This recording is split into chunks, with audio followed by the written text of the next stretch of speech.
Dear friends in Jesus Christ, today we are in the second Sunday of the season of Lent, year B.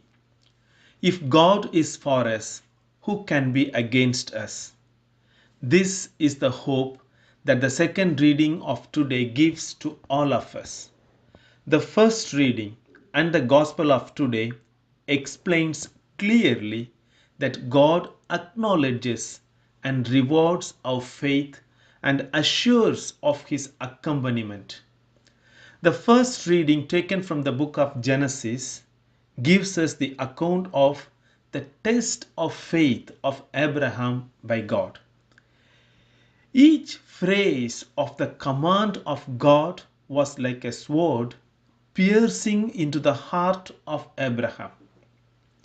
God commands, take your son, your only son Isaac, your only son whom you love, your only son whom you love, offer him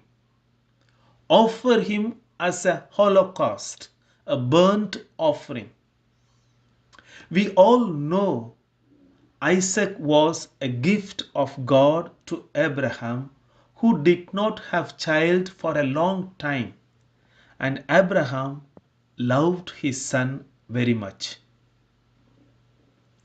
God knows it and tells it explicitly, your only son whom you love, and offer him as a burnt offering. The cruelest thing that can happen to any father is to offer his only son as a burnt offering, to kill his only son. It is not the test of faith. It is the test to show the faith. It is the test to reveal the faith. It is the test to live the faith. God asks what we love most. You are well settled in a place with your family. All of a sudden, you have to move to another unknown place because of your work, because of your health, for any other reason. As a religious, you are happy and content with your mission. All of a sudden, you are transferred. Are we ready to leave what we love? Are we ready to let go of what we love?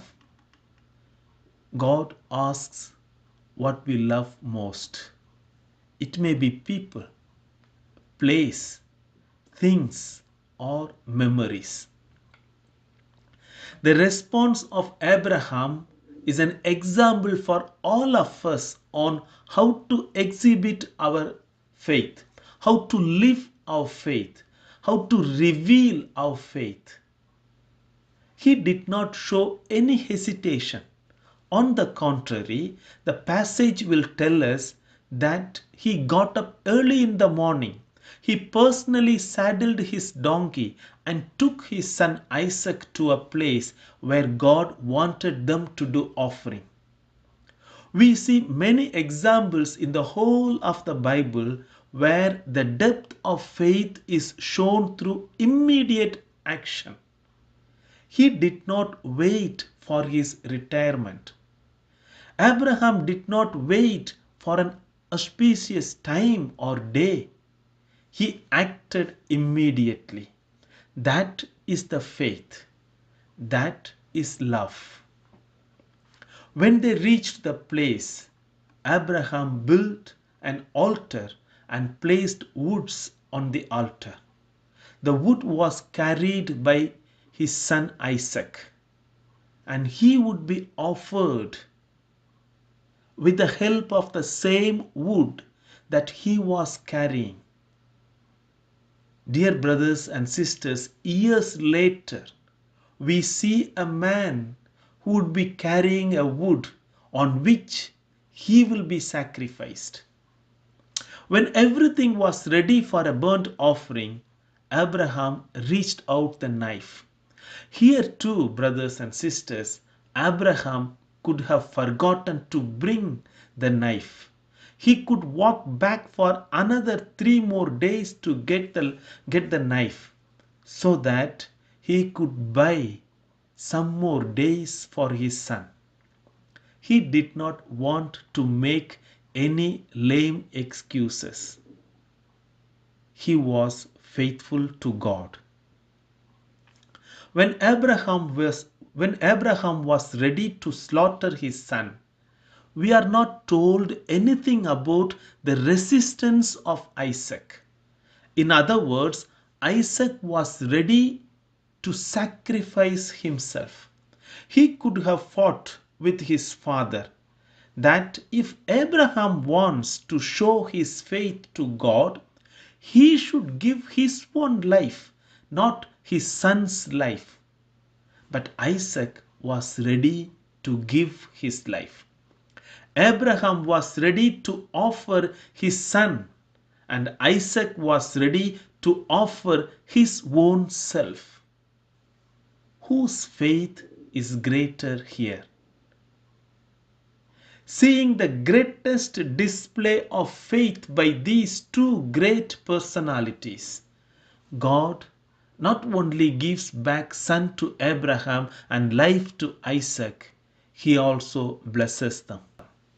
In the gospel, when Jesus and his beloved disciples were coming down from the mountain after the transfiguration, Jesus tells them that he had to die and rise again.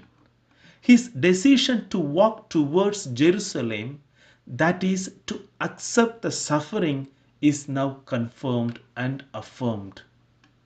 And for this, God rewards him with the words of, "This is my beloved Son. Listen to him." Our faith, my dear brothers and sisters, is always rewarded. Faith should not remain as an abstract noun or in the level of concept. It must be lived in our day-to-day life. If we strongly believe the opening words of this reflection from the second reading, that is, if God is for us, who can be against us? We can surely live the life of faith. Most of the time, faith demands to let go what we love most. This season of Lent is given to live the life of faith, to let go sometimes what we love most. God bless you all. Amen.